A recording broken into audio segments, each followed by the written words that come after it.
দীর্ঘ দুদিন টানাপোড়েনের পর অবশেষে প্রতিভাবান রাইফেল শুটার দমন্তী সেনকে পাওয়া গেল হাওড়া রামকৃষ্ণপুর গঙ্গার ঘাট থেকে। পরিবারের লোক যেটা জানাচ্ছে যে প্রাতক ভ্রমণকারীরা সকালে জানায় যে দমন্তী সেন হাওড়া শিবপুর ঘাটে দেখা গেছে, অর্থাৎ ফোন করে পরিবারকে জানায়। বাবা ধ্রুবজ্যোতি সেন সঙ্গে সঙ্গে ওই হাওড়া গঙ্গার ঘাটগুলি অর্থাৎ রামকৃষ্ণপুর ঘাটে তিনি যান, গিয়ে দেখতে পায় জেটির ওপর বসে রয়েছে তার মেয়ে। তবে তার মেয়ে যখন বাবাকে দেখে কেঁদে উঠে এবং জড়িয়ে ধরে বাড়ি নিয়ে যাবার বলে, বাড়িতে গিয়ে যেটা জানায় যে তিনি একটি মানসিকভাবে চিন্তিত ছিল, অর্থাৎ দমন্তী সেন রাইফেল শুটার ছিল যেরকম প্রতিভাবান, তিনি 15 বছর বয়স মাধ্যমিক পরীক্ষা দেবে, পড়াশোনা এবং খেলাধুলা দুটার চাপ নিতে পারছিল না, সেই কারণেই হয়তো তিনি মানসিকভাবে বিপর্যস্ত ছিল, তাই বাড়ি ছেড়ে চলে গেছে।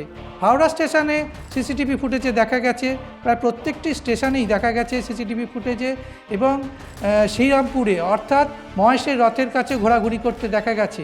অর্থাৎ সোশ্যাল মিডিয়ায় এতটাই ভাইরাল হয়েছে দমন্তী সেনের ছবি, সকলেই খবর দিয়েছে যে তাকে দেখা গেছে মহেশের রথের কাছে। অবশেষে আজ ভোরবেলায় শিবপুর রামকৃষ্ণপুর ঘাটে পাওয়া গেছে। পরিবারের তরফ থেকে জানানো হচ্ছে সকলকে আন্তরিক শুভেচ্ছা এবং প্রশাসনকে ধন্যবাদ জানাচ্ছে, যাতে প্রশাসন যেভাবে তৎপরতা দেখিয়েছে এবং সহযোগিতা করেছে তার সঙ্গে মিডিয়াকেও ধন্যবাদ জানিয়েছে। অর্থাৎ দমন্তী সেনকে পেয়ে পরিবার যেরকম খুশি, পাশাপাশি যারা উদ্বিগ্ন ছিল প্রশাসন তাদের খানিকটা স্বস্তির নিঃশ্বাস পেয়েছে। আজকে পক্সো কোর্টে তোলা হয়েছে দমন্তী সেনকে, জানা হবে কেন কী কারণে তিনি বাড়ি ছেড়েছেন, অর্থাৎ আইনি যে প্রক্রিয়া রয়েছে তারপরে তাকে বাড়ি ফেরানো হবে। অর্থাৎ প্রশ্ন রয়ে গেল কেন এই প্রতিভাবান রাইফেল শুটার বাড়ি ছেড়ে গেল, কোনো পারিবারিক অশান্তি না অন্য কোনো ঘটনা, সেই প্রশ্নচিহ্ন এখনও জানার চেষ্টা করব আমরা। তবে এখনও জানা যায়নি, যেহেতু পরিবার এখন জানাচ্ছে যে তাকে পাওয়া গেছে, সেই খুশিতেই পরিবার এবং আত্মীয় স্বজন সকলেই একটা চিন্তামুক্ত হয়েছে।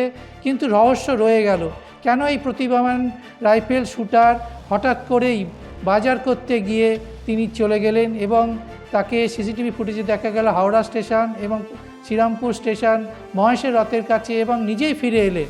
সেই কারণটাই খতিয়ে দেখা হবে এবং আমরা সেই রহস্যর সন্ধান করে থাকব। আমরা এই মুহূর্তে কোনো কিছুর সাথে কথা বলতে দিদি কেমন লাগছে? আপনি তো উদ্বিগ্ন ছিলেন, বলুন না একটু। আমরা অনেক কষ্ট করেছি। কেমন দেখতে পাবো? ভালো লাগছে। মেয়ে কোথায় গিয়েছিল জানা যায়? সবই জানতে পারবেন। কোথায় গিয়েছিল মেয়ে? হাওড়া থেকে কলকাতা টিভি ডিজিটাল থেকে জগন্নাথ সামন্ত, কলকাতা টিভি।